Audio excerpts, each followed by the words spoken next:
لا إله إلا الله لا إله إلا الله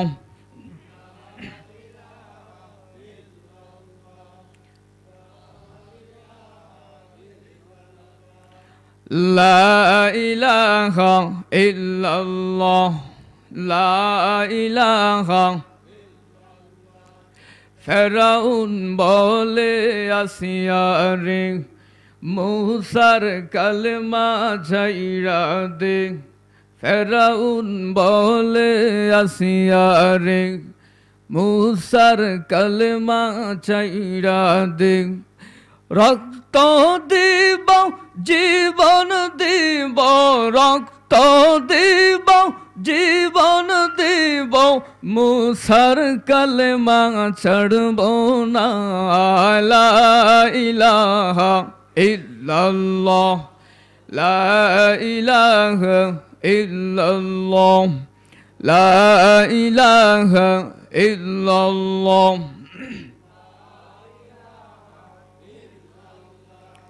লা ইলাহা ইল্লাল্লাহ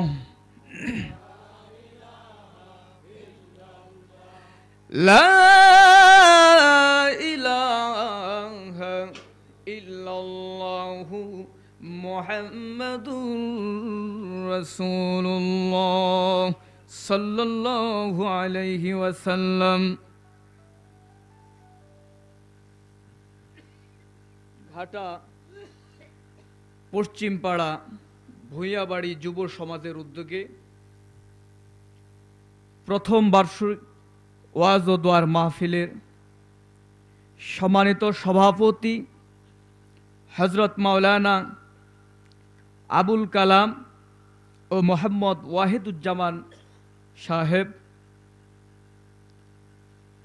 আজকের মাহফিলে আমার পূর্বে অনেক জ্ঞান গর্ব আলোচনা করেছেন হাফেজ মাওলানা তাজুল ইসলাম সাহেব, হযরত মাওলানা আব্দুল জলিল নুরি সাহেব, এবং কিছুক্ষণ পূর্বেই আপনাদের সামনে আলোচনা করেছিলেন আপনাদের গর্ব আপনাদের এলাকার সন্তান হযরত মাওলানা আল আমিন হোসেন ভূঁইয়া সাহেব।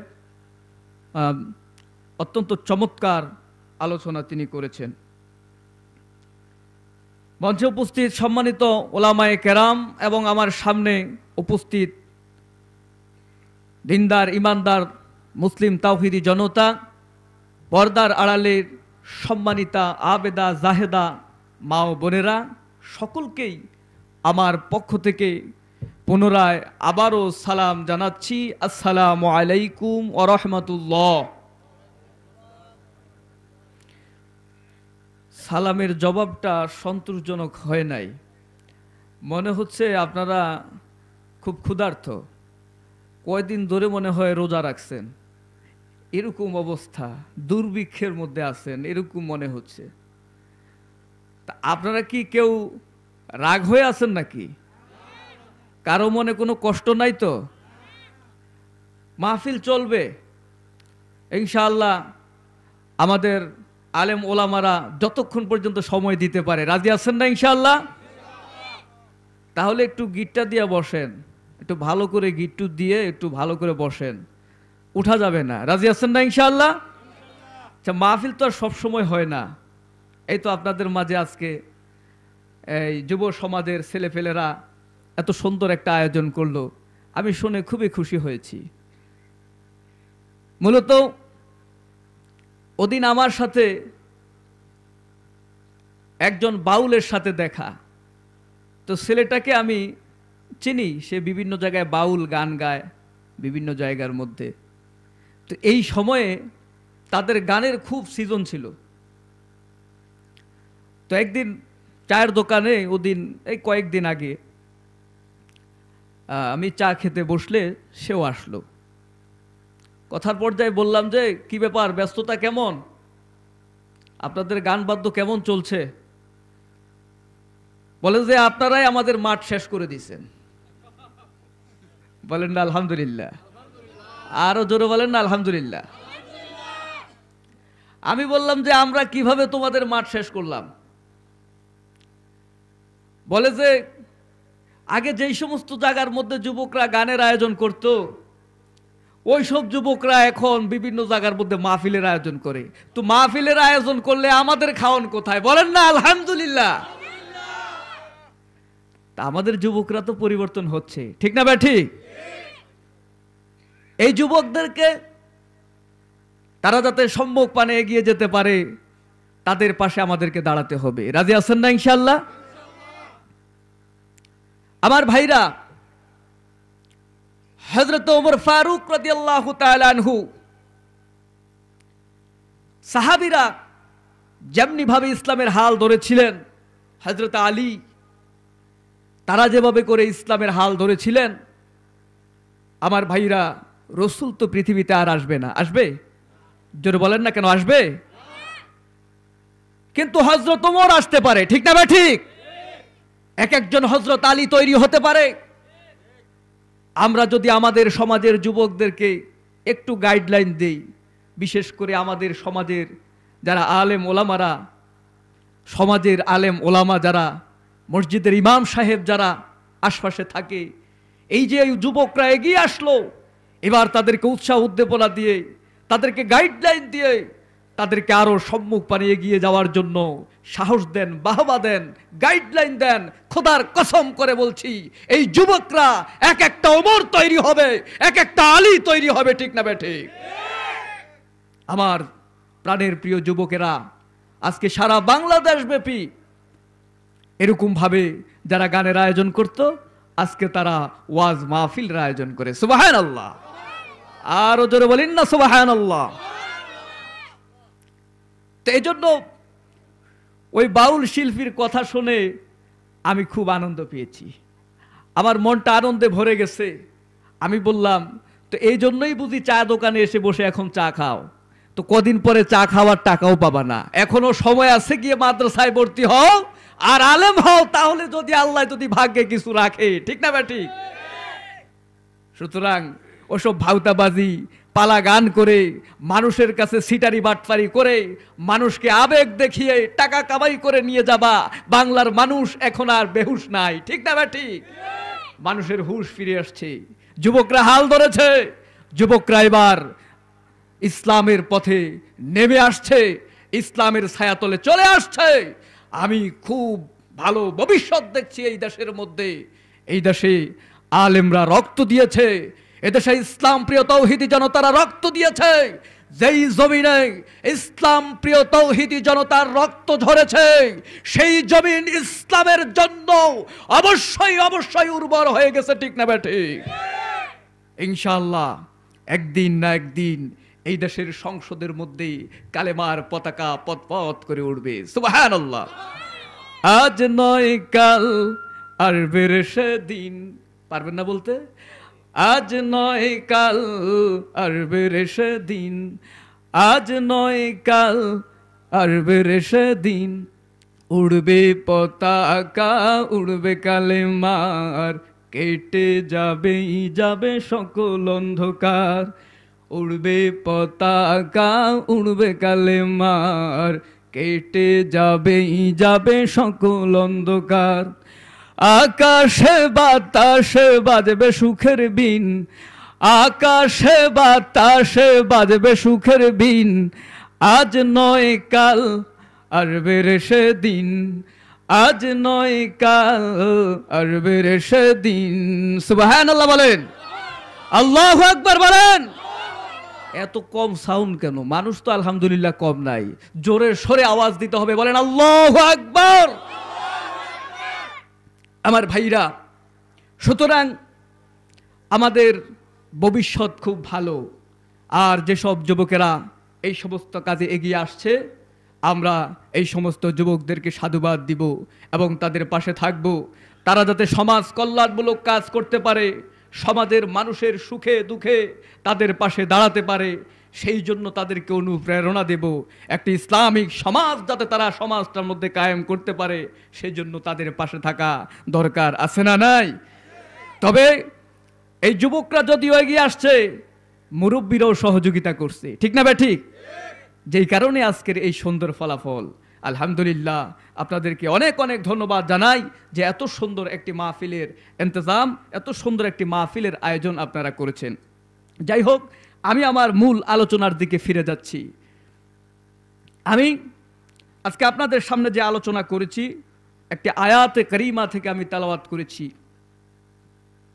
আল্লাহ রাব্বুল আলামিন বলেছেন, ইয়া আইয়ুহাল্লাযীনা আমানু তুবু ইলাল্লাহি তাওবাতান নাসুহা। আমার ভাইরা, আমরা যারা বিভিন্ন ধরনের গুনার মধ্যে নিমজ্জিত হয়ে গেছি, বিভিন্ন ধরনের খারাপ কাজের মধ্যে নিমজ্জিত হয়ে গেছি, আল্লাহ পাকের হুকুমের বাহিরে চলে গেছি, নামাজ পড়ি না, রোজা রাখি না, আল্লাহ পাকের কোনো হুকুমের ধারধারি না, সুদ খাই, ঘুষ খাই, বিভিন্ন ধরনের খারাপ কাজের মধ্যে আমরা জড়িয়ে গেছি। আল্লাহ রাব্বুল আলামিন বলেন, ও ঈমানদারেরা, তুবু ইলাল্লাহি তাওবাতান নাসুহা, তোমরা আল্লাহ রাব্বুল আলামিনের কাছে তাওবাতুন নাসুহা করো, তাওবা করো। আর যেই তাওবা করবা সেই তাওবার নাম হলো তাওবায়ে নাসুহা। সুবহানাল্লাহ। আমার ভাইরা, সেই তাওবা, এটা কোন তাওবা?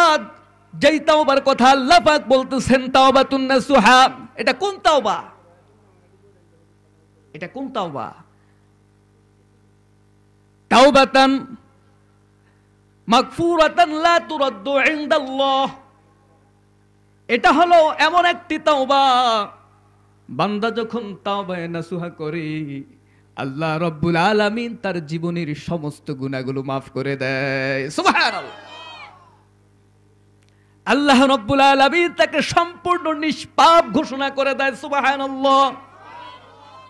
ওয়াজ হবে না, ওয়াজ হবে না। এই মাঝখানে জায়গা ফাঁকা কেন? ফাঁকা জায়গা পুরা করেন, ফাঁকা জায়গা পুরা করেন। ফাঁকা জায়গা থাকলে আপনাদের নিজেদেরও কষ্ট হবে, শীতে আপনারা কষ্ট পাবেন, আর পিছনে আমার যেসব ভাইরা আসতেছে তারা জায়গা পাচ্ছে না। ঠিক না ভাই? ঠিক। সকলকে জায়গা দেওয়া দরকার আছে না নাই? একরামুল মুসলিমিন, আমরা নিজে আরাম করব, আরেকজন কষ্ট করবে, সেটা হতে পারে না। নিজে কষ্ট করব, আরেকজনকে আরাম দেওয়ার চেষ্টা করবো। রাজি আছি না ইনশাআল্লাহ? একটু কষ্ট করি। আমার মুরব্বী বাবাজির আবার আমার উপর বেজার হচ্ছেন না তো? তাওবায়ে নাসুহা কি? তাওবাতান মাকবুলাতান লা তুরাদ্দু ইনদাল্লাহ। তাওবায়ে নাসুহা হলো এমন একটি তাওবা, যেই তাওবা যদি বান্দা করে, আল্লাহ রাব্বুল আলামিন তার জীবনের সমস্ত গুনাহগুলো মাফ করে দেয়। সুবহানাল্লাহ। এখন আমাদেরকে জানতে হবে এই তাওবাটা কোথা থেকে আসলো, তাওবার সূচনা কি? আমার ভাইরা ও আমার বন্ধুগণ, মানব জাতির সৃষ্টির রহস্য হলো, মানব জাতিকে আল্লাহ রাব্বুল আলামিন জান্নাত থেকে সৃষ্টি করেছেন। সুবহানাল্লাহ। আর ডারউইন কি বলে? মানুষকে নাকি বানর থেকে সৃষ্টি করছে। ঠিক না ভাই? ঠিক। জোরে বলেন না কেন? ঠিক না ভাই? ঠিক। মানুষ ও মানবতার সম্মান দর্শন বিজ্ঞান দেয় নাই, মানুষ ও মানবতার সম্মান দিয়েছে কোরআন, দিয়েছে ইসলাম। সুবহানাল্লাহ বলেন। আল্লাহ বলছেন জান্নাত থেকে তাদেরকে সৃষ্টি করা হয়েছে, আর তারা বলতেছে জঙ্গল থেকে। বানর থাকে কোথায়? জোরে বলেন না কেন? কোথায় থাকে? তাহলে সম্মান বাড়াইলো না কমাইলো? জোরে বলেন না। সম্মান জঙ্গল থেকে যদি হয় তাহলে কমাইলো। ঠিক না ভাই? ঠিক। আর যদি জান্নাত থেকে হয়, সম্মান বাড়ছে না কমছে? তাহলে কোরআন কেবলমাত্র মানুষের সম্মান বাড়াইছে, দর্শন বিজ্ঞান বাড়ায় নাই। ঠিক না ভাই? ঠিক। আল্লাহ রাব্বুল আলামিন হযরত আদম আলাইহিস সালামকে জান্নাতের মধ্যে সৃষ্টি করলেন। সৃষ্টি করার পর আল্লাহ তাআলা তাকে জান্নাতে থাকার সুযোগ করে দিলেন। একা একা ভালো লাগে না? কি বলেন? এত বড় বিশাল জান্নাত, একা একা কি আর ভালো লাগে? আল্লাহর কাছে আবদার জানায়, আল্লাহ এত বড় জান্নাতে একা একা ভালো লাগে না, একটা সঙ্গী দাও। সুবহানাল্লাহ বলেন না? আল্লাহ রাব্বুল আলামিন হযরত মা হাওয়াকে সৃষ্টি করলেন। মা হাওয়াকে সৃষ্টি করে জান্নাতের মধ্যে হযরত আদম আলাইহিস সালামের সঙ্গে থাকতে দিলেন। জোরে বলেন না সুবহানাল্লাহ। এতদিন ছিল একজন, এখন হইল কয়জন? আরো জোরে বলেন না কয়জন? আল্লাহ রাব্বুল আলামিন এবার বলেন, ওয়াকুলনা ইয়া আদামুসকুন আনতা ওয়া যাওজুকাল জান্নাতা ওয়াকুলা মিনহা রাগাদান হাইসু শি'তুমা। আল্লাহ রাব্বুল আলামিন বলেন, ও আদম, তুমি এবং তোমার স্ত্রী জান্নাতে খুব পরম আনন্দে বসবাস করতে থাকো। সুবহানাল্লাহ। যেখানে খুশি সেখানে যাও, জান্নাতটা ঘুরে ঘুরে দেখো, যত দূর মন চায় তুমি দেখো, কিন্তু মনটা ভরে খাও, পেটটা ভরে খাও, যত খুশি তত খাও। সুবহানাল্লাহ। প্রাচুর্যের সাথে খাও, বেশি বেশি করে খাও। সুবহানাল্লাহ। তাহলে বেশি খাওয়ার জায়গা জানি কোথায়? জোরে বলেন না কোথায়? বেশি খাওয়ার জায়গা কোথায়? আর কম খাওয়ার জায়গা? আমরা উল্টাটা করি, ঠিক না ভাই? ঠিক। খাউন যদি সামনে পাই, ওরে বাবা খাউন কারে কইছে। আর বিশেষ করে যদি বিবাহের অনুষ্ঠানে যায়, হ্যাঁ, 500 টাকা যদি দিছে তো কয়েক হাজার টাকা উসুল করে যাইতে হইব। কি বলেন, ঠিক না ভাই? ঠিক।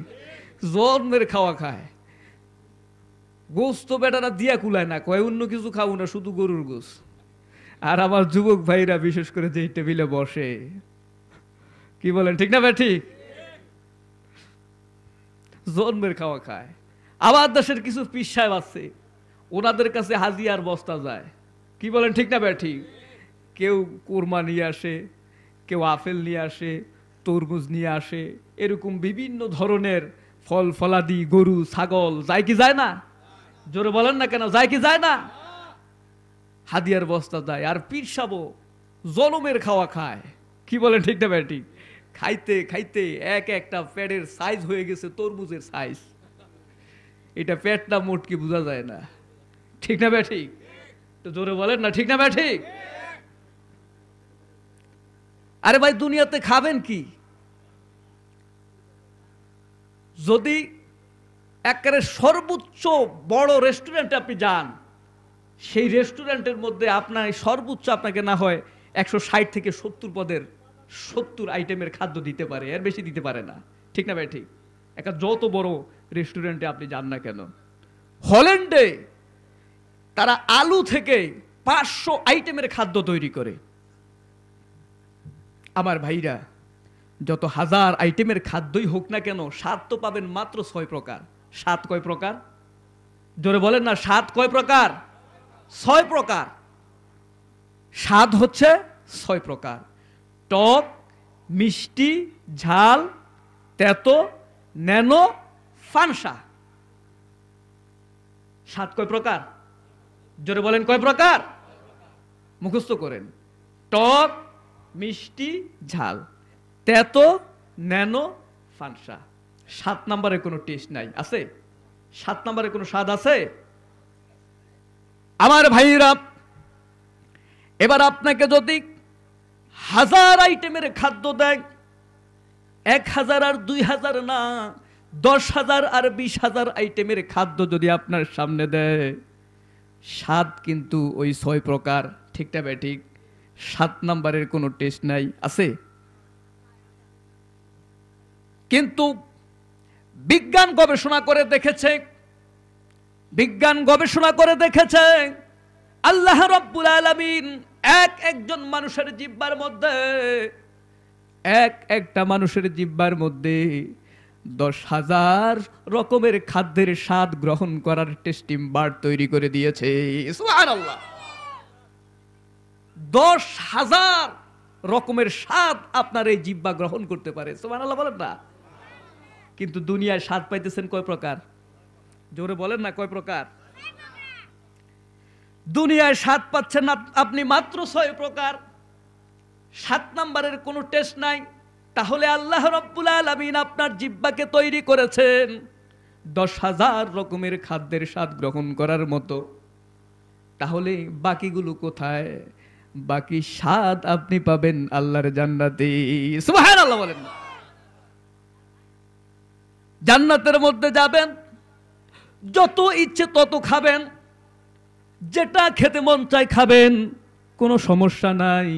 যত খাবেন তত ভালো লাগবে, যত খাবেন তত স্বাদ লাগবে, যত খাবেন তত মজা লাগবে। সুবহানাল্লাহ বলেন। এমন নাজ নিয়ামত জান্নাতের মধ্যে আল্লাহ তাআলা রেখেছেন।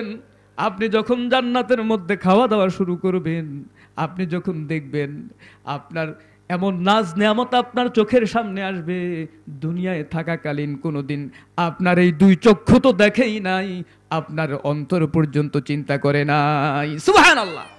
আপনার অন্তরের মধ্যে এত সুস্বাদু খাবারের কথা কল্পনায়ও আসে নাই। সুবহানাল্লাহ। আর দুনিয়াতে খাইবেন, খান, স্ট্রোক আছে না নাই, গ্যাস্ট্রিক আছে না নাই, রোগের বাসা, যত খাবেন তত রোগ, ঠিক না ভাই? ঠিক। ডায়াবেটিস, স্ট্রোক, হার্ট অ্যাটাক, এগুলো আছে না নাই? যত খাবেন তত রোগের বাসা, ঠিক না ভাই? ঠিক। এজন্য আমার ভাইরা, খাওয়ার জায়গা কোথায়? জান্নাতে। বেশি খাওয়ার জায়গা কোথায়? বেশি খাওয়ার জায়গা হলো জান্নাতে। এজন্য আল্লাহ রাব্বুল আলামিন হযরত আদমকে বললেন, আদম, মনটা ভরে খাও, পেটটা ভরে খাও, যত খুশি তত খাও, কিন্তু وَقُلْنَا يَا آدَمُ اسْكُنْ أَنْتَ وَزَوْجُكَ الْجَنَّةَ وَكُلَا مِنْهَا رَغَدًا حَيْثُ شِئْتُمَا وَلَا تَقْرَبَا هَذِهِ الشَّجَرَةَ فَتَكُونَا مِنَ الظَّالِمِينَ। যত পারো তত খাও, কিন্তু ওয়ালা তাকরাবা হাযিহিশ শাজারাতা ফাতাকুনা মিনাজ জালিমিন। ওই যে একটা বৃক্ষ দেখা যায়, ওই বৃক্ষের কাছেও যেও না। যদি ওই বৃক্ষের কাছে যাও তবে তুমি জালেমদের অন্তর্ভুক্ত হয়ে যাবে। ওই বৃক্ষের কাছে তুমি যেও না, ওটার কাছে যেও না। হযরতে আদম শয়তানের ওয়াসওয়াসায় পড়ে সেই বৃক্ষের কাছে গেলেন এবং গন্ধম খেলেন হযরতে আদম এবং মা হাওয়া, ঠিক না ভাই? ঠিক। আমার ভাইরা, এটা ঘটনা বলার উদ্দেশ্য আমার না, তওবার সূচনা কোত্থেকে আসলো সেটা বলার উদ্দেশ্য। হযরতে আদম গন্ধম খেলেন, মা হাওয়া খেলেন, শয়তানের ওয়াসওয়াসায় পড়ে সঙ্গে সঙ্গে জান্নাতের পোশাক তাদের শরীর থেকে খুলে গেল। আল্লাহ রাব্বুল আলামিন কোরআনের মধ্যে বলেন, ফাআযাল্লাহুমাশ শাইতানু আনহা ফাআখরাজাহুমা মিম্মা কানা ফীহি ওয়া কুলনা ইহবিতু বা'দুকুম বিবা'দিন আদু ওয়ালাকুম ফিল আরদি মুস্তাকাররু ওয়া মাতাউন ইলা হিন। আদম এবং হাওয়া শয়তানের ওয়াসওয়াসায় পড়ে তারা জান্নাত থেকে বহিষ্কৃত হয়ে গেল। আল্লাহ রাব্বুল আলামিন বলেন, যাও তোমরা জান্নাত থেকে বের হয়ে যাও, আজ থেকে তোমরা পরস্পরের শত্রু, তোমরা পরস্পরের শত্রু হিসেবে সাব্যস্ত হয়ে গেলা। আমার ভাইরা, তাফসীরের কিতাবের মধ্যে এসেছে হযরতে আদমকে পাঠানো হলো শ্রীলঙ্কায়। হযরত আদম কোথায় আসছিলেন? শ্রীলঙ্কায়। আর যে মা হাওয়া, ওনাকে পাঠানো হলো আরবের জেদ্দায়। আর যে ইবলিস, ওনাকে পাঠানো হলো হিন্দুস্থানে।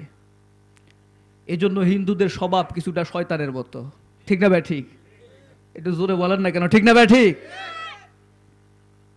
এই শয়তানগুলো, এই দেখেন আমার পাশের দেশ ভারত, কিভাবে আমার মুসলমান ভাইদেরকে নির্যাতন করছে, ঠিক না ঠিক?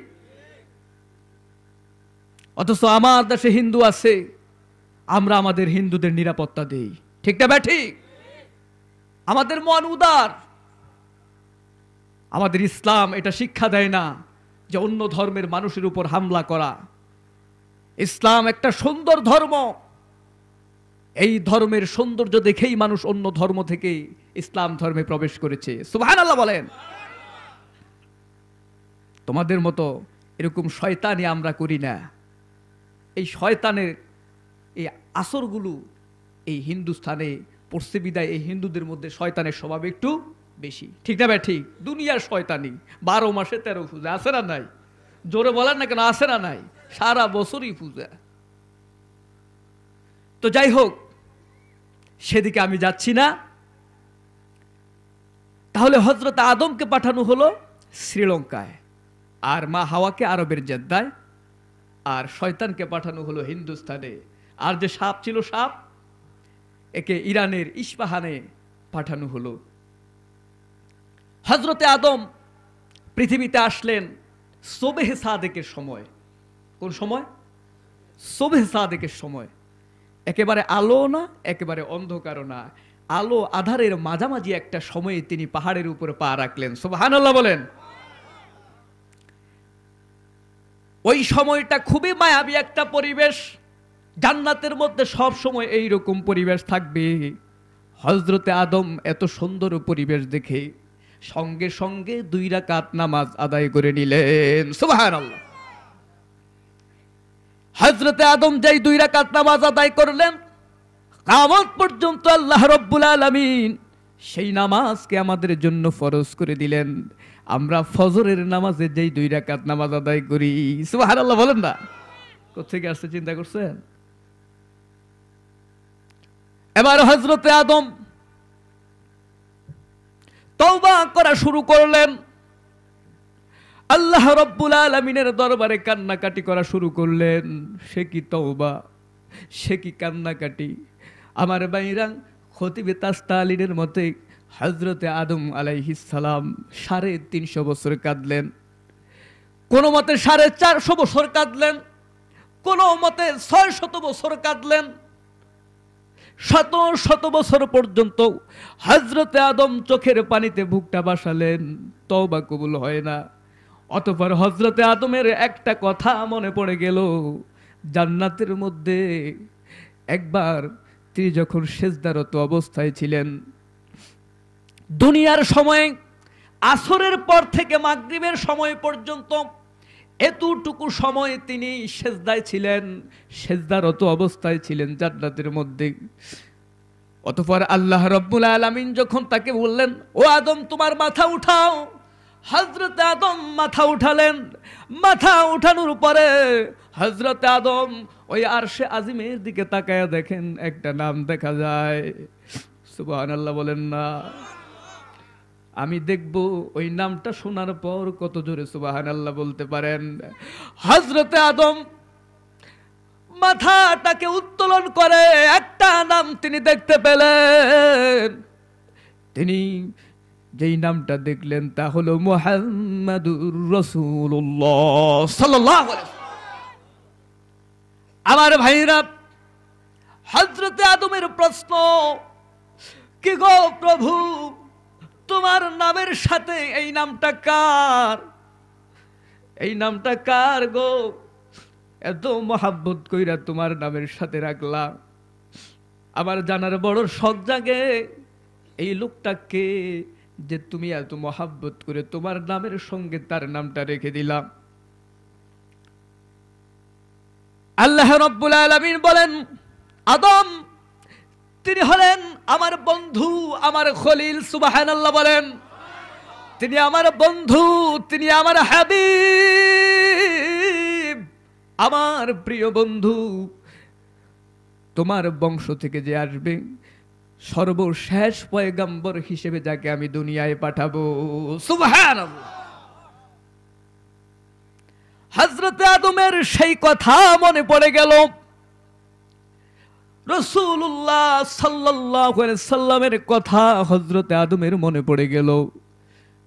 হযরতে আদম সেই কথা যখন মনে পড়ে গেল, এবার হযরতে আদম দোয়া করার পদ্ধতি সিস্টেম পাল্টাইয়া দিলেন। সুবহানাল্লাহ।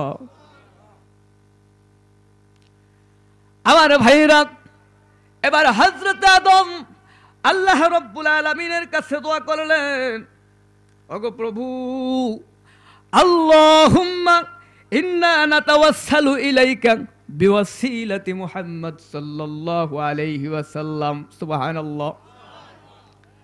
হযরতে আদম আল্লাহ রাব্বুল আলামিনের কাছে দোয়া করেন, শত শত বছর পর্যন্ত চোখের পানিতে বুকটা ভাসাইয়া দিলাম, আমার তওবা কবুল হয় না। ওগো আল্লাহ, মেহেরবানি করে তোমার বন্ধু, তোমার হাবিব মুহাম্মদুর রাসূলুল্লাহ সাল্লাল্লাহু আলাইহি সাল্লামের নামের উসিলায় আমার তওবা খানি কবুল করে নাও। সুবহানাল্লাহ। আল্লাহ রাব্বুল আলামিন রাজি এবং খুশি হয়ে গেলেন। আল্লাহ পাক বলেন, ফাতালাক্কা আদামু বিকালিমাতিন ফাতাবা আলাইহি ইন্নাহু হুয়াত তাওয়াবুর রহিম। সুবহানাল্লাহ।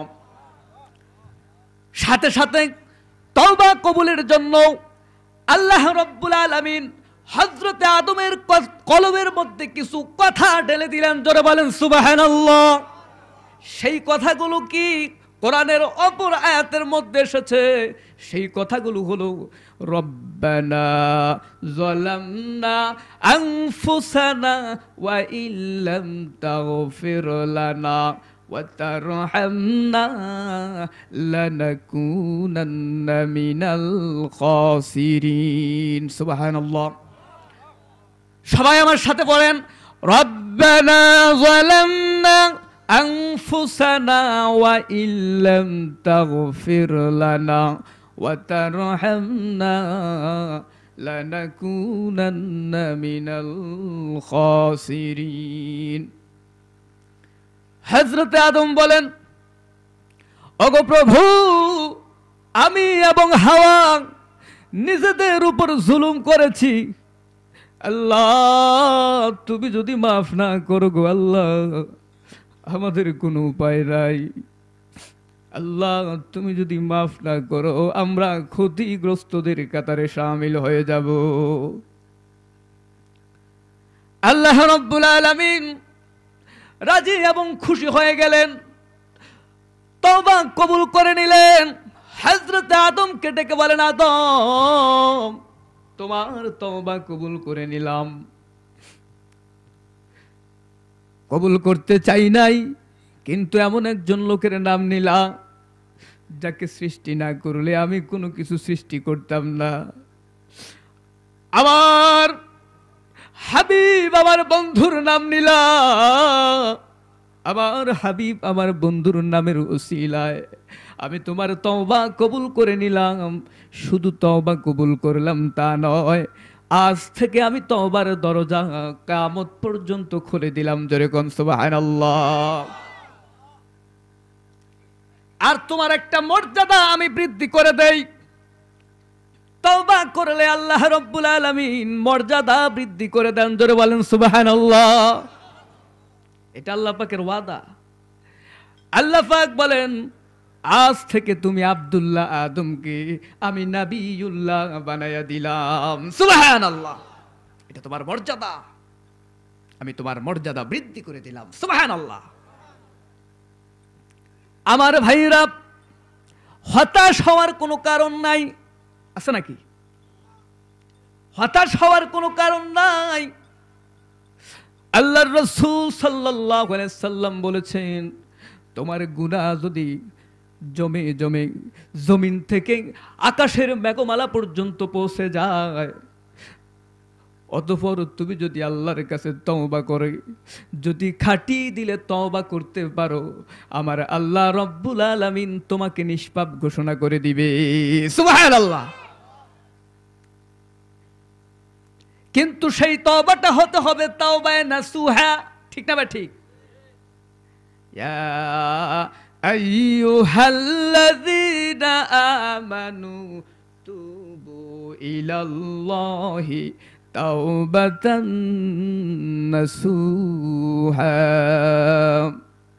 ও ঈমানদারেরা, তোমরা আল্লাহর কাছে তওবা করো, আর যেই তওবাটা করবা সেটা হলো তাওবায়ে নাসুহা। তাওবায়ে নাসুহা করো। এখন এই তাওবায়ে নাসুহা কেমন করে হবে? তাওবায়ে নাসুহা হওয়ার জন্য শর্ত আছে না নাই? 3টা শর্ত আছে। জোরে বলেন কয়টা? এই 3টা শর্ত পূরণ করে যদি তুমি তওবা করতে পারো, আমার আল্লাহ রাব্বুল আলামিন তোমার তওবা কবুল করে নেবেন। সুবহানাল্লাহ। সেই 3টা শর্ত শুনতে রাজি আছেন? সেই পর্যন্ত আছেন তো? কে কে যাবেন হাত তোলেন। 2-4 জন হাত তুলছে। আত্মান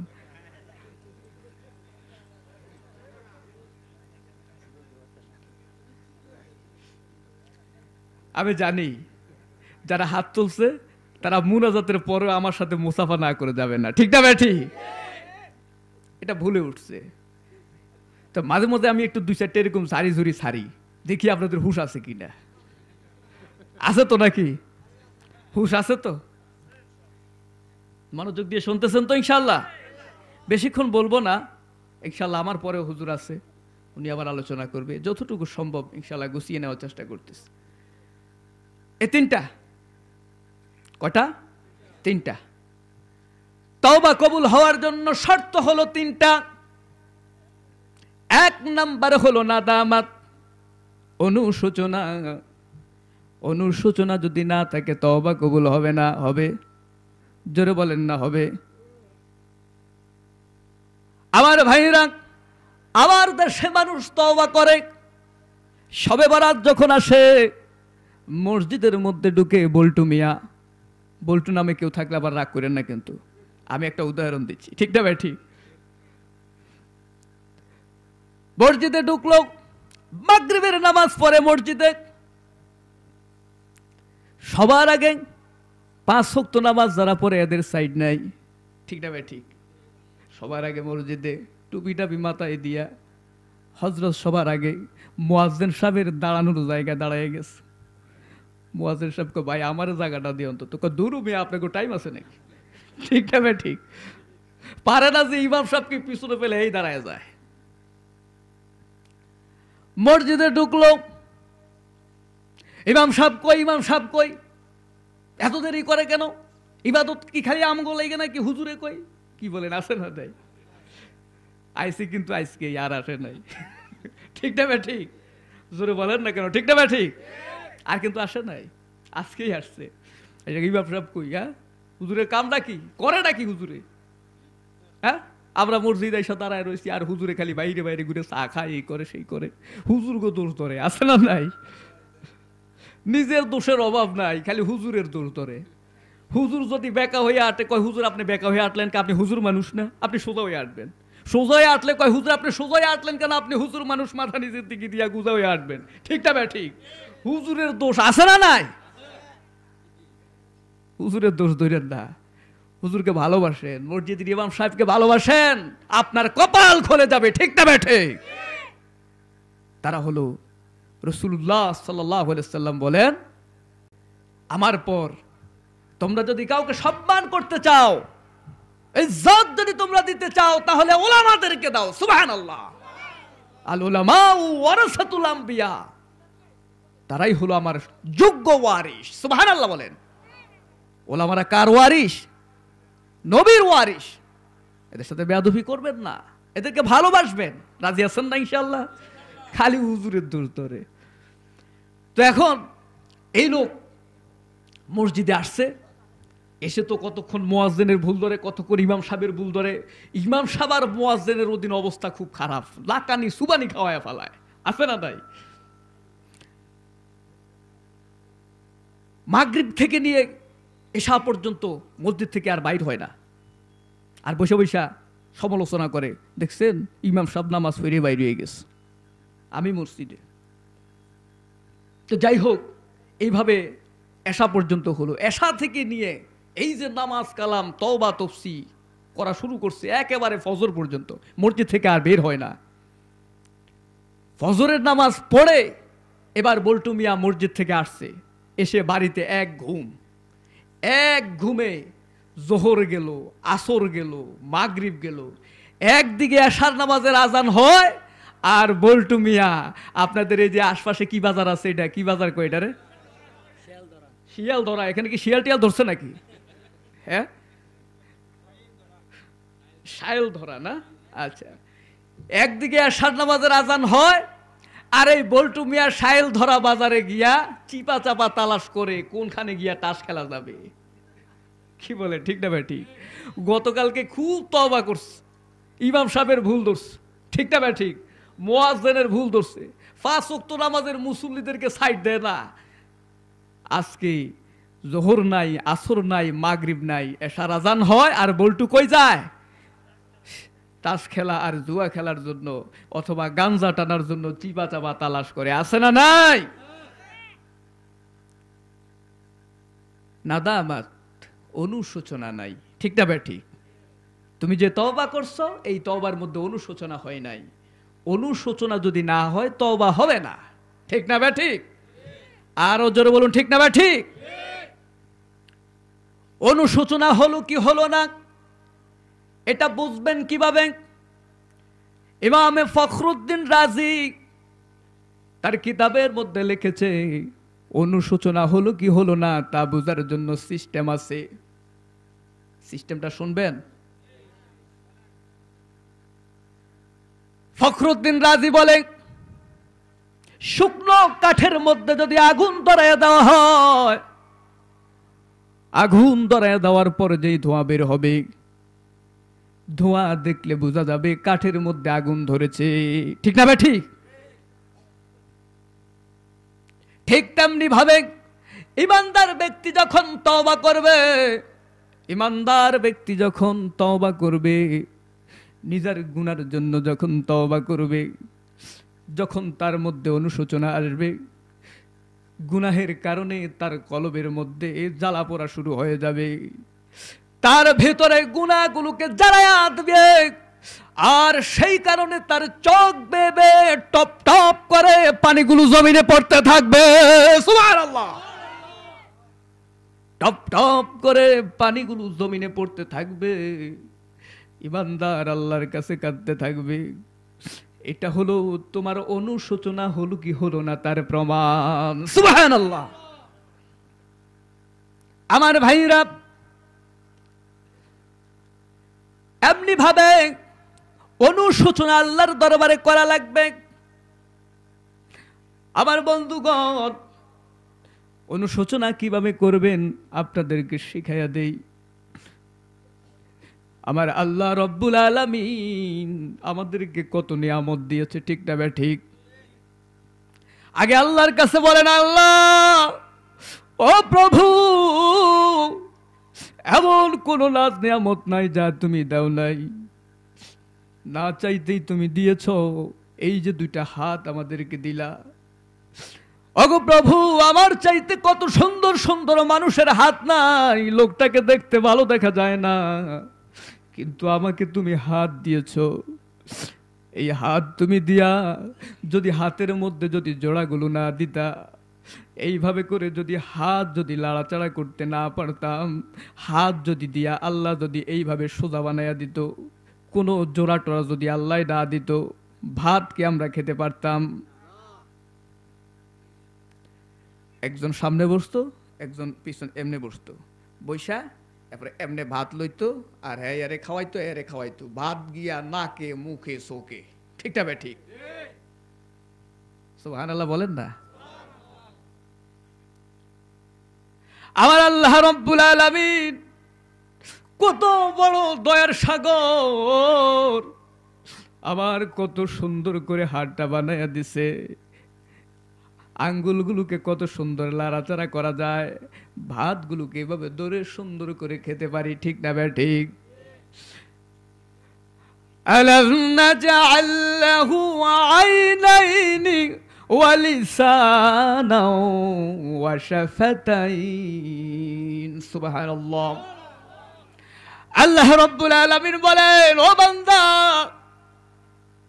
এই যে তোমাকে দুইটা চক্ষু আমি দান করলাম, এই চোখের নিয়ামতের শুকরিয়া আদায় করে শেষ করতে পারবে না।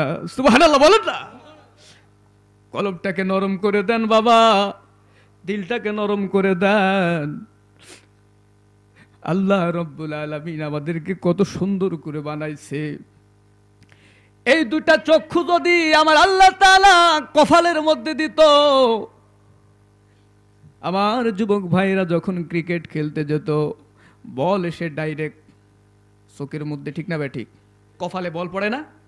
কপালে বল পড়ে না? এই যুবকেরা কই? আমার মুরব্বী বাবাজিদের সময় এগুলো ছিল না, এই লগি বইটার খেলা, কি বলে, ঠিক না ঠিক?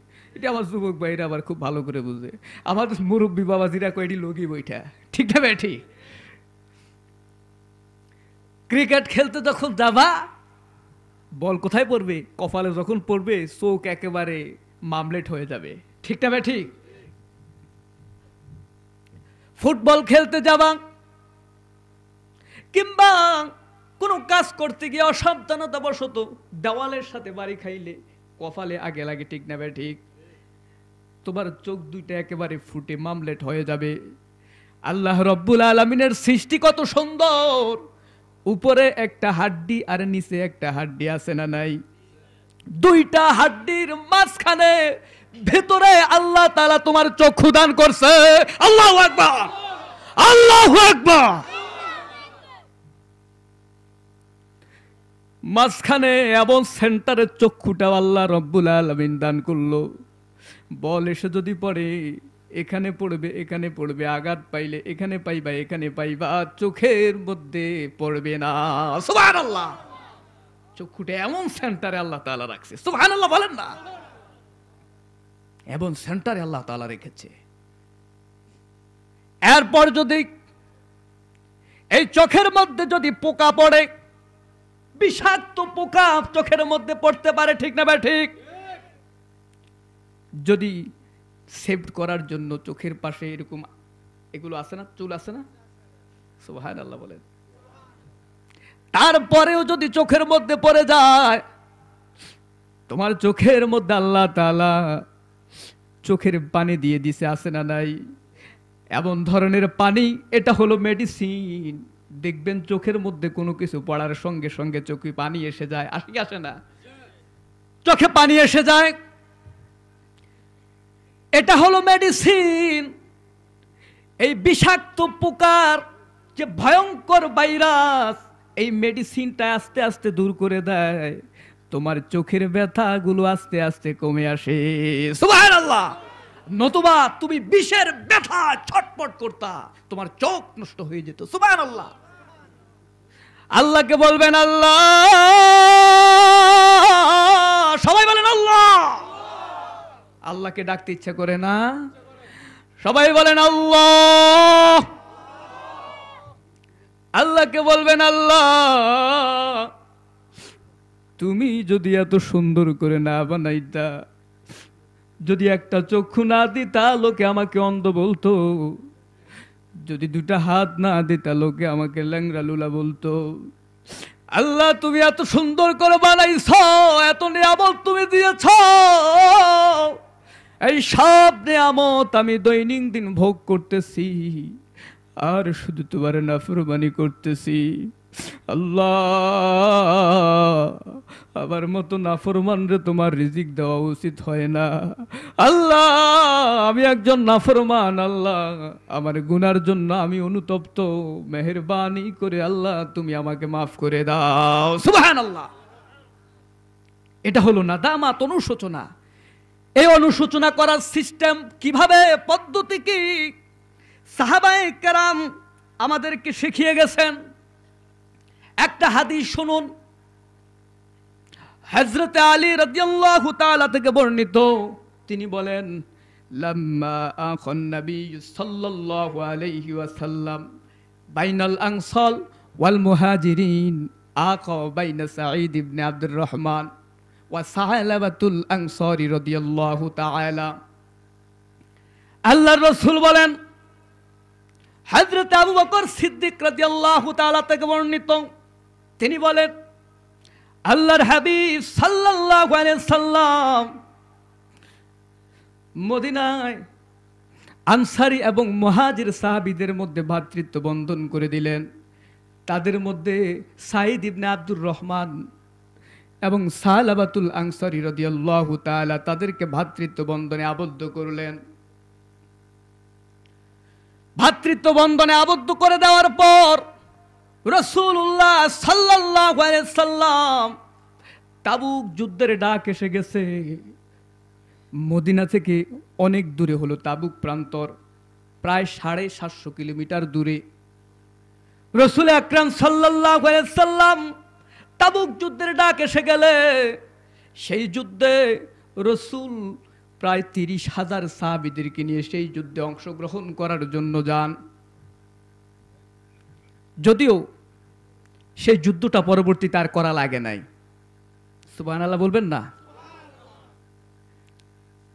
রাসূল 30,000 সাহাবী নিয়ে সেখানে গিয়েছেন, কিন্তু কাফেররা ছিল সেখানে কতজন? রোমান সৈন্য ছিল সেখানে কতজন? 3.5 লক্ষ।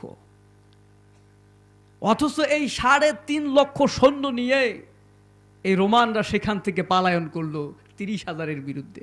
সুবহানাল্লাহ বলবেন না? 30,000-কে কি ভয় পাইছে? আমার ভাইরা, আজকে আমরা সারা পৃথিবীতে লক্ষ লক্ষ কোটি কোটি মুসলমান, অথচ কাফের মুশরিকরা আমাদেরকে হুঙ্কার দেয়। ঠিক না ভাই? ঠিক। আমাদেরকে দুর্বল পাইছে, অসহায় পাইছে, আমাদের দুর্বলতার সুযোগ নিয়েছে। নতুবা আমরা মুসলমানরা যদি ঐক্যবদ্ধ হই, পৃথিবীর কোন শাসকের ক্ষমতা নাই আমাদেরকে আটকে দেওয়ার। ঠিক না ভাই? ঠিক। ইতিহাস সাক্ষী দেয়, সেই বদর প্রান্তরে মুসলমানরা লক্ষ লক্ষ মুসলমান ছিল না, মাত্র 313 জন মুসলমান 1000 অস্ত্ররোহী সন্ত্রাসীর সাথে, কাফেরের সাথে মরণপণ যুদ্ধ করে তারা সেদিন বিজয় হয়েছিল। ঠিক না ভাই? ঠিক। আমার ভাইরা, সেই তাবুক প্রান্তরে 3.5 লক্ষ সৈন্য নিয়ে তারা পালায়ন করলো। সেটা তো অনেক দূরের ইতিহাস। আসুন এই সামান্য কিছুদিনের আগের ইতিহাস শুনুন। এই যে আফগানিস্তান, এই আফগানিস্তানের সাথে যুদ্ধ হলো রাশিয়ার। তো রাশিয়ার মতো এমন একজন শক্তিশালী রাষ্ট্রের সাথে এই পুস্কে আফগানিস্তান, এরা কি? রাশিয়া হলো বিশাল অস্ত্র শস্ত্রে সজ্জিত। ঠিক না ভাই? ঠিক। এমন বিশাল অস্ত্র শস্ত্রে সজ্জিত সেই রাশিয়ার বিরুদ্ধে যখন মুসলমানরা যখন যুদ্ধ করলো, যুদ্ধ যখন অনিবার্য হয়ে গেল, যখন যুদ্ধ শুরু হয়ে গেল, আলেমরা তখন পালায়ন শুরু করছে। ওইসব আলেমরা যারা নিজেরা ফতোয়া দেওয়া শুরু করছিল একজন আরেকজনের বিপক্ষে। ঠিক না ভাই? ঠিক। 3 কারণে সে কাফের, 17 কারণে ওই কাফের, এরকম ফতোয়া আছে না নাই? এরপরে অমুক ব্যক্তি কাফের,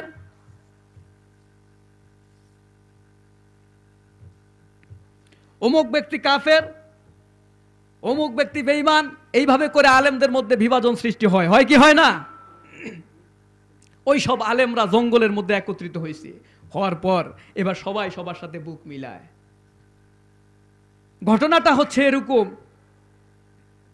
এক লোক আপনার বিয়ে করার পর বউ তার কাছে আসে না।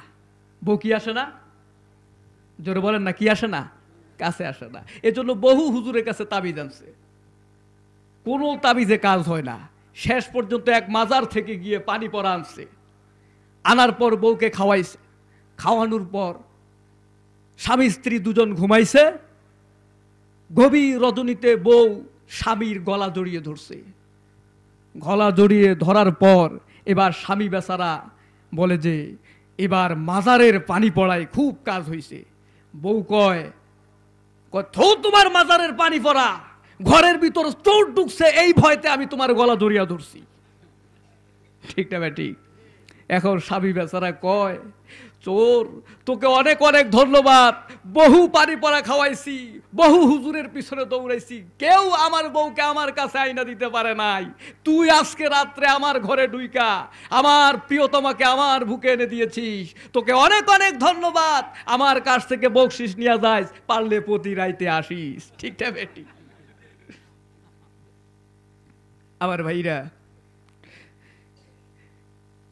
তো যখন রাশিয়ার ভূত যখন আলেমদের ঘাড়ে চাপলো, ফতুয়াবাদী সব বন্ধ। এবার সবাই সবাইকে বুকে নেয়। সবাই কোথা নেয়? বুকে নেয়। এবার আলেমরা ঐক্যবদ্ধ হলো। ঐক্যবদ্ধ হলো যে যেই কোনো মূল্যে আমরা ফতুয়াবাদী বন্ধ করে আমরা ঐক্যবদ্ধভাবে আমরা সেই রাশিয়ার ভূত আমাদের ঘাড় থেকে তাড়াবো। যখন ঐক্যবদ্ধ হয়ে তখন তারা যখন সংগ্রাম করলো, দীর্ঘ 9 বৎসর তারা প্রাণপণ লড়াই করার পর আল্লাহ রব্বুল আলামিন সেই আব্বুসকে, আফগানিস্তানকে বিশাল সাম্রাজ্যদারী সেই রাশিয়ার সাথে বিজয় দান করেছে। জোরে বলেন সুবহানাল্লাহ। আবার যখন আলেমদের মধ্যে মতবিরোধ শুরু হলো, তখন আবার বুশ আইসা ঠুস করে দিল। কি বলেন, ঠিক না ভাই? ঠিক। এজন্য আমি বলি, এখনো সময় আছে, আলেমদের ঐক্যবদ্ধ হতে হবে। আজকে আলেমদেরকে বলে আসো খেলা হবে, বলে কি বলে না? নতুন খেলোয়াড় যারা, এরা সব সময় খেলতে চায়। আর আলেমরা সেই বদর প্রান্তর থেকে লড়ে আসছে, এখনো মাঠে আছে, খেলাকে তারা ভয় পায় না। ঠিক না বেটে? এই সব কথা বলে আলেমদেরকে ভয় পাওয়ানোর চেষ্টা করি। আলেমরা কি ভয় পাওয়ার প্লেয়ার? শুধু ঐক্যবদ্ধ হওয়া দরকার। কে সুন্নি কে ওয়াহাবি সব দ্বন্দ্ব এখন ভুলে যেতে হবে। যত ধরনের ফতুয়াবাজি আছে মাহফিল স্টেজ থেকে বন্ধ করতে হবে। যত ফতুয়াবাজি আছে, যার বিরুদ্ধে যার কথা আছে, সব বিতর্কতবাতে হবে। কিন্তু মাঠে ময়দানে আমাদের কারোর সাথে কোনো লড়াই নাই। ঠিক না ভাই? ঠিক। মত পার্থক্য শেষ হবে না, এটা থাকবেই। 4 ইমামের মধ্যে মত পার্থক্য ছিল কি ছিল না? এটা থাকবেই, মত পার্থক্য থাকবেই, এটা শেষ হবে না। কিন্তু আলেমদের ঐক্য হওয়া দরকার, আছে না নাই? আমার ভাইরা, যাই হোক, আমি সেদিকে যাচ্ছি না। আমি কোথায় ছিলাম? আপনার তাবুক যুদ্ধে মুসলমানরা সেখানে গেল। সেখানে সাইদ ইবনে আব্দুর রহমানকে, তাকেও যাওয়া লাগছে, সেও সেখানে গিয়েছে। সাইদ ইবনে আব্দুর রহমান সেখানে যাওয়ার পর এখানে বাড়িতে দায়িত্ব দিয়ে গেল সালাবাতুল আনসারী রাদিয়াল্লাহু তাআলাকে। সালাবা তার বাড়িতে দায়িত্ব পালনরত অবস্থায় ছিলেন। তার স্ত্রীর দেখাশোনা করতেন, খোঁজ খবর নিতেন, কি লাগে না লাগে সেটা দেখতেন। কিন্তু হঠাৎ করে একদিন শয়তান ওয়াসওয়াসা দিয়ে বসলো, সালাবা, ও সালাবা, সাইদ ইবনে আব্দুর রহমানের স্ত্রীটা কত সুন্দর, একটা বারের জন্য পর্দাটা খুলে সাইদ ইবনে আব্দুর রহমানের স্ত্রীটাকে দিকে একটু তাকাও। আমার ভাইরা, সাইদ ইবনে আব্দুর রহমানের স্ত্রীর দিকে যখন তাকালেন, পর্দাটা সরায়া যখন তাকালেন, হাদিস সাক্ষী দেয়, ওয়ানাত ইমরাআতান জামিলান। সাইদ ইবনে আব্দুর রহমানের স্ত্রী ছিল প্রচন্ড রকমের সুন্দরী। সুবহানাল্লাহ। এমন সুন্দরী স্ত্রীর দিকে যখন তাকালেন, শয়তান ওয়াসওয়াসা দিয়ে ফেললো। সাইদ ইবনে আব্দুর রহমানের স্ত্রীর হাতটা ধরে ফেললো। হাতটা ধরার সঙ্গে সঙ্গে সাইদ ইবনে আব্দুর রহমানের স্ত্রী বলে, ও সালাবা, সালাবা রে, ইত্তাকুল্লাহ, আল্লাহকে ভয় করো। সুবহানাল্লাহ। ওয়ামা হাফিজতা ইমরাতান, ও সালাবা, তোমার ভাই সাইদ ইবনে আব্দুর রহমান, তিনি আল্লাহর দ্বীনের জন্য যুদ্ধরত অবস্থায়, আমি এবং আমার পরিবার তোমার কাছে আমানত। তুমি তো তার স্ত্রীর আমানত রক্ষা করতে পারছো না। এই কথা শোনার সঙ্গে সঙ্গে সালাবাতুল আনসারী ভিতরে একটা ধাক্কা মারলো, কলবের ভিতরে একটা ধাক্কা মারলো, হায় আমি কি করতেছি। সঙ্গে সঙ্গে হাতটা ছেড়ে দিয়ে তিনি দৌড় মারা শুরু করলেন। এলাহি আনতা আনতা আনা আনা, ওগো প্রভু আমি তো আমি আর তুমি তো তুমি। ওগো প্রভু তুমি আমার এমন মালিক যে কিনা বারবার তোমার বান্দাদেরকে ক্ষমা করতে থাকো, আর আমি তোমার এমন গোলাম যে কিনা বারবার গুনাহ করতে থাকি।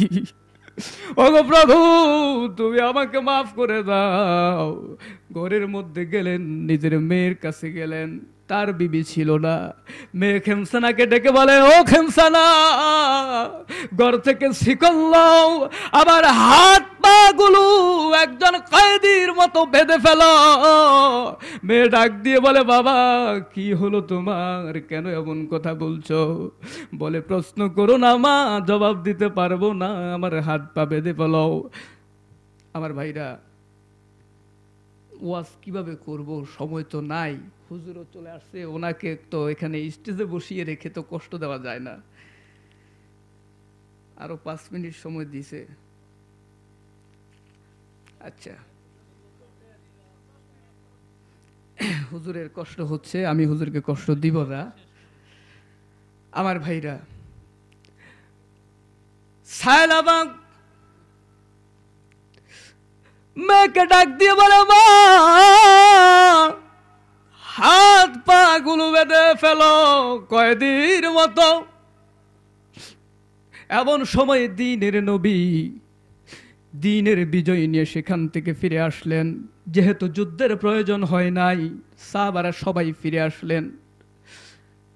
আমার ভাইয়েরা, সাইদ ইবনে আব্দুর রহমান বাড়ি এসে সালাবাকে খুঁজতে থাকে। বিবিকে ডেকে বলে, বিবি ও বিবি, আমার ভাই সালাবা কোথায়? অবশ্যই তোমরা কোনো খারাপ ব্যবহার করেছ, কোনো বাজে আচরণ করেছ, এই জন্য আমার ভাই আমার ঘর থেকে চলে গেছে। বিবি ডাক দিয়ে বলে, না স্বামী, সালাবা একটা ভুল করেছে, সেই জন্য সে বাড়ি ছেড়ে চলে গেছে, জানি না কোথায় গেছে গো স্বামী। সালাবাকে তারা খুঁজতে লাগলো। আমার ভাইরা, এইদিকে সালাবা মেয়ে খেমসানাকে বলে, মা আমাকে নিয়ে যাও হযরত আলীর দরবারে। টেনে হেসরে মেয়ে খেমসানা আলীর দরবারে নিয়ে যায়। আলীকে ডেকে বলে, ওগো আল্লাহর হাবিবের সাহাবী, আমি আমার ভাই সাইদ ইবনে আব্দুর রহমান আল্লাহর দ্বীনের জন্য যুদ্ধরত অবস্থায় আমার ভাই তার স্ত্রীর আমানত আমি রক্ষা করতে পারি না, স্ত্রীর হাত ধরেছিলাম, আমার তওবার কোনো সুযোগ আছে কিনা? আমার ভাইরা, হযরতে আবু বকর সিদ্দিক রাদিয়াল্লাহু তাআলা আনহু ডাক দিয়ে বলেন, আমার ঘর থেকে বেরিয়ে যাও, তোমার তওবা আছে কি নাই সেটা আমি বলতে পারবো না। মেয়েকে ডাক দিয়ে বলে, মা আমাকে নিয়ে যাও হযরত ওমরের দরবারে। মেয়ে টেনে হেসরে ওমরের দরবারে নিয়ে যায়। ওমরের দরবারে নিয়ে যাওয়ার পর ওমরকে ডেকে বলে, আমি আমার ভাই তার স্ত্রীর আমানত রক্ষা করতে পারি নাই, হাত ধরে ফেলেছি, আমার তওবার কোনো সুযোগ আছে কি না? বলে, সুযোগ আছে কি নাই আমি বলতে পারি না, তুমি আমার ঘর থেকে বেরিয়ে যাও। আমার ভাইরা, এবার তিনি চলে গেলেন রসুলুল্লাহর দরবারে। রসুলের দরবারে টেনে হেসড়ে নিয়ে গেল। রসুল সালাবাকে ডেকে বলে, ও সালাবা, তুমি তো জাহান্নামীদের কথা মনে করিয়ে দিলা, তোমার হাত পায়ের অবস্থা কেন? তোমাকে আসামির মতো কেন দেখা যায়? সালাবা ডেকে বলে, হুজুর আমি তো ভুল করেছি, অন্যায় করেছি, সেই জন্য আসামির মতো এসেছি, আমি আমার ভাইয়ের আমানত রক্ষা করতে পারি না। আল্লাহর রাসূল সঙ্গে সঙ্গে তার মুখটা ফিরিয়ে নিলেন। সালাবা বুঝে ফেলেছেন আমার আর উপায় নাই, রসুলের দরবার থেকে বেরিয়ে গেল। মেয়ে খিমসানা এতক্ষণ পর্যন্ত তার রশিটা ধরে ধরে তার পিছনে ছিল। এবার মেয়ে ডাক দিয়ে বলে, বাবা ও বাবা, এতক্ষণ পর্যন্ত আমি তোমার সঙ্গে ছিলাম, আবু বকর তোমাকে দরবার থেকে বের করে দিল, ওমর তোমাকে দরবার থেকে বের করে দিল, রাসূল তোমাকে বের করে দিল। আমি জানি না তুমি কি অন্যায় করেছ, তবে আমি এটা বুঝে ফেলেছি তুমি বড় কোনো অন্যায় করেছ। রাসূল যদি তোমাকে মেনে না নেয়, আমিও তোমাকে আর বাবা বলে ডাকবো না। মেয়ে তার রশি ছেড়ে দিল, হযরত সালাবা চলে গেল জঙ্গলায়। সালাবা জঙ্গলার মধ্যে চলে গেল, সেখানে গিয়ে সাকি কান্নাকাটি রোনাজারি শুরু করে দিল। আল্লাহ রব্বুল আলামিনের দরবারে কাঁদতেছে আর বলতেছে, আল্লাহ তুমি আমাকে মাফ করে দাও। এদিকে আল্লাহ রব্বুল আলামিনের পক্ষ থেকে রাসূলুল্লাহ সাল্লাল্লাহু আলাইহি সাল্লামকে আল্লাহ রব্বুল আলামিন ডাক দিয়ে বলে, হাবিবি আনতা খলাকতাল খলক, বান্দা কি আপনি বানাইছেন নাকি আমি বানাইছি? আল্লাহর হাবিব ডাক দিয়ে বলে, নাম ইয়া সাইয়্যিদি আনতা খলাকতাল খলক।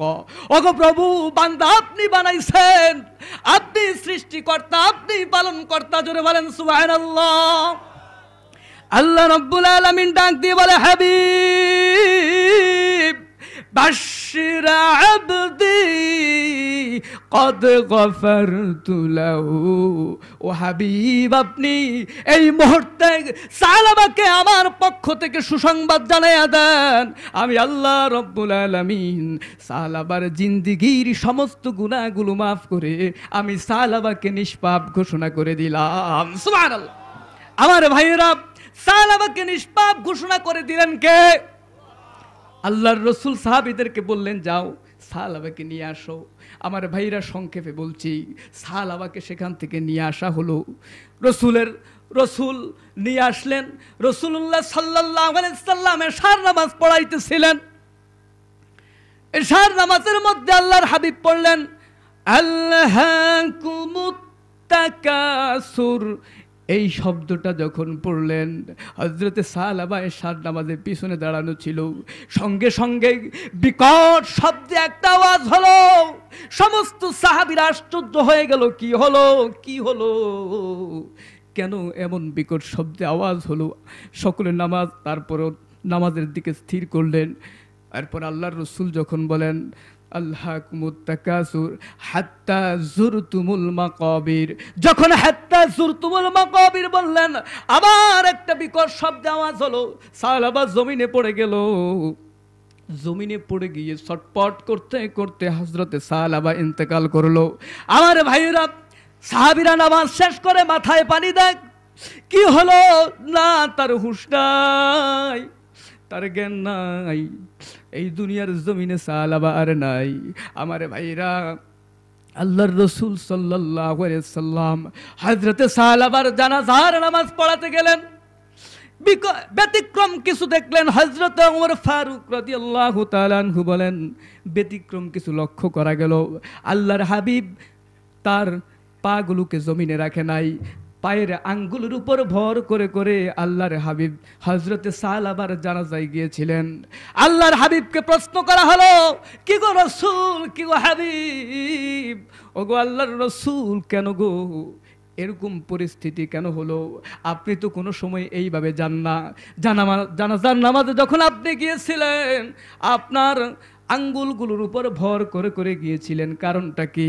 আল্লাহর রাসূল ডাক দিয়ে বলে, ও সাহাবীরা শোনো, সালাবার তওবার কারণে আল্লাহ রাব্বুল আলামিন এত খুশি হয়ে গেছে রে, এত খুশি হয়ে গেছে, সালাবার পরিমাণ ফেরেশতা নেমে গিয়েছিল রে। ফেরেশতাদের কারণে একটু জায়গাও জমিনে ফাঁকা ছিল না। আমি অনেক কষ্টে বৃদ্ধ আঙ্গুলের উপর ভর দিয়ে দিয়ে গিয়ে নামাজ আদায় করেছি। সুবহানাল্লাহ। আমার ভাইয়েরা, এটা হলো নাদামাত, অনুশোচনা। এরপরে হলো আইয়ুকলিয়া আনিল মাজিয়া। আপনি গুনাহ করবেন, আবার তওবা করবেন, হবে না, ঠিকটা বে ঠিক। সুদ খাবেন, তওবা করবেন, ঘুষ খাবেন, আবার তওবা করবেন, না না হবে না। সুদ ছাড়বেন, ঘুষ ছাড়বেন, গুনার কাজ ছাড়বেন, তওবা করবেন। জোরে বলেন ঠিক না বে ঠিক? অর্থাৎ গুনাহ ছাড়বেন, তওবা করবেন, এটা হলো দ্বিতীয় নাম্বার। এরপরে হলো 3 নাম্বার শর্ত, আইয়াজ আবা আল্লাহ ইয়াউদা ফিহা আবাদা। আপনাকে শপথ করতে হবে, ওগো প্রভু আর জিন্দিগিতে আমি গুনাহ করব না। ঠিক না ভাই? ঠিক। এই শপথটা যখন আপনি করবেন রে ভাই, এই শপথ করার পর আমার আল্লাহ রব্বুল আলামিন আপনার জিন্দিগির সমস্ত গুনাহগুলো মাফ করে দিবেন। আমার ভাইয়েরা, শুধু মাফ করবেন তা নয়, আমার আল্লাহ রব্বুল আলামিন আপনার মর্যাদাকে বৃদ্ধি করে দিবেন। সুবহানাল্লাহ। আল্লাহ রব্বুল আলামিন বলেন, ইল্লা মান তাবা ওয়া আমানা ওয়া আমিলা আমালান সালিহান ফাউলাইকা ইউবাদদিলুল্লাহু সাইয়্যাতি হাসানাত। জোরে বলেন না সুবহানাল্লাহ। আল্লাহ রব্বুল আলামিন বলেন, যখন তুমি তওবা করবা, ঈমান আনবা, এমন নেক আমল করবা। সুবহানাল্লাহ বলেন। কয়টা কাজ? 3টা। তওবা করবা, ঈমান আনবা, নেক আমল করবা। আল্লাহ রব্বুল আলামিন বলেন, উলাইকা ইউবাদদিলুল্লাহু সাইয়্যাত, তোমার পিছনের জিন্দেগির সমস্ত গুনাহগুলোকে আমি আল্লাহ রব্বুল আলামিন মাফ করে দিয়ে ওই গুনাহগুলোকে আমি আল্লাহ তাআলা নেক দ্বারা পরিবর্তন করে দিব। সুবহানাল্লাহ। এই জন্য আমার ভাইয়েরা, আমাদেরকে তওবা করতে হবে। সেই তওবার নাম হলো তওবায়ে নাসুহা। এই তওবায়ে নাসুহা কবুল হওয়ার জন্য শর্ত হলো 3টা। ঠিক না ভাই? ঠিক। এই 3টা শর্ত পূরণ করে আমাদেরকে তওবা করতে হবে। শর্ত 3টার কথা ভালো করে মনে রাখবেন। নাদামাত, অনুশোচনা, এরপরে হলো আইয়ুকলিয়ানিল মাজিয়া, আমাদেরকে গুনাহ ছাড়তে হবে, তওবা করতে হবে। আইয়াসামা আল্লাহ ইয়াউদা ফিহা আবাদা, আমাদেরকে ঘোষণা করতে হবে, শপথ করতে হবে, আর জিন্দেগিতে এমন গুনাহ করব না। এই গুনাহের থেকে বাঁচার শপথ করতে হবে। আমার ভাইরা, এই শপথ, এই তওবা কিন্তু মৃত্যুর চেহারা দেখার পর করলে কাজ হবে না। ঠিক না ভাই? ঠিক। মালাকুল মাউতকে দেখার পর তওবা করলে কাজ হবে না, মালাকুল মাউতকে দেখার আগেই তওবা করা লাগবে। ঠিক না ভাই? ঠিক। এই জন্য আসুন আমরা তওবায়ে নাসুহা করব, আমার আল্লাহর কাছে নিজেদের গুনার জন্য ক্ষমা চাইব। আমার আল্লাহ রব্বুল আলামিন যেন আমাদেরকে মাফ করে দেয়, আমাদের জীবনের সমস্ত গুনাহগুলো ক্ষমা করে দিয়ে আল্লাহ রব্বুল আলামিন যেন নেক দ্বারা পরিবর্তন করে দেয়। সকলে বলুন আল্লাহুম্মা আমিন। আমার ভাইরা, আমি আপনাদের কাছে একটা অনুরোধ করি, আমার যুবক ভাইয়েরা যে উদ্যোগ নিয়েছে, আপনারা কি এই উদ্যোগের সাথে একমত? আপনারা কি চান না এই মাহফিলটা সবসময় হোক? এই যে উদ্যোগ নিয়েছে, এই প্রথম বছর মাহফিলটা হলো, আলহামদুলিল্লাহ, প্রথম বছর হিসেবে আলহামদুলিল্লাহ অনেক সুন্দর হয়েছে, চমৎকার হয়েছে। আমার যুবকেরা আমার সাথে কথা দিয়েছে, হুজুর আগামীতে আরও বড় করে করতে চাই। আপনারা কি এই বড় করে করার সাথে একমত আছেন না? ইনশাআল্লাহ। আলহামদুলিল্লাহ, আপনাদের মন মাইন্ড দেখে, আপনাদের ভালোবাসা দেখে সত্যি আমার হৃদয়টা গলে গেল। আমি অনেক দূর থেকে জার্নি করে এসেছি, অনেক কষ্ট করে এসেছি, কিন্তু আপনাদের সাথে কথা বলে আমি অনেক ভালো লাগলো। আপনাদের হৃদয়ের সাথে আমার হৃদয় মিশে গেছে। আপনাদের কথা আমি ভুলবো না। তবে আমি আপনাদের কাছে একটা অনুরোধ করি, যে এই মাহফিলটা এবার শুরু হয়েছে, এটা কিয়ামত পর্যন্ত বন্ধ হতে দিবেন না। রাজি আছেন ইনশাআল্লাহ? আমার মুরব্বী বাবাজিরা সকলে একসঙ্গে হাত তুলে বলি, আল্লাহ রাব্বুল আলামিনের কাছে শপথ করি, ও আল্লাহ, আমাদেরকে কিয়ামত পর্যন্ত অত্র এলাকায় এই মাহফিলকে চালু রাখার তৌফিক দান করুন। আমিন। আমার ভাইরা, যুবকেরা, যুবক ভাইরা, তোমাদের কাছে আমার অনুরোধ, তোমরা সকলে ঐক্যবদ্ধ থাকবা, ঝগড়াঝাটি করবা না। কি বলেন? ঠিক না ভাই? ঠিক। ঝগড়াঝাটি করবা না, সকলে ঐক্যবদ্ধ থাকবা, এবং ঐক্যের একটা সুফল আছেই। ঠিক না ভাই? ঠিক। সকলে ঐক্যবদ্ধ থাকবা, সমাজে তোমরাই উন্নয়ন করতে পারবা, তোমাদের দ্বারাই পরিবর্তন সম্ভব। ঠিক না ভাই? ঠিক। সুতরাং একজন যুবককে আমি ওমরের ভূমিকায় দেখতে চাই, একজন যুবককে আমি আবু বকরের ভূমিকায় দেখতে চাই, একজন যুবককে আমি হানজালার মতো দেখতে চাই। সকলে রাজি আছো তো ইনশাআল্লাহ? আল্লাহ রাব্বুল আলামিন আমার এই যুবক ভাইদেরকে কবুল করুক, মঞ্জুর করুক। সকলে বলুন আমিন। আমার বৃদ্ধ বাবাজিরা অনেক কষ্ট করে এখানে বসে আছেন, অনেক শীত উপেক্ষা করে বসে আছেন, সকলের জন্য আমি আল্লাহর কাছে দোয়া করি আল্লাহ পাক রব্বুল আলামিন আপনাদের সকলের ন্যাক হায়াত দান করুক। পর্দার আড়ালে আমার অনেক মা বোনেরা অনেক কষ্ট করে ওয়াজ শুনতেছেন। আমার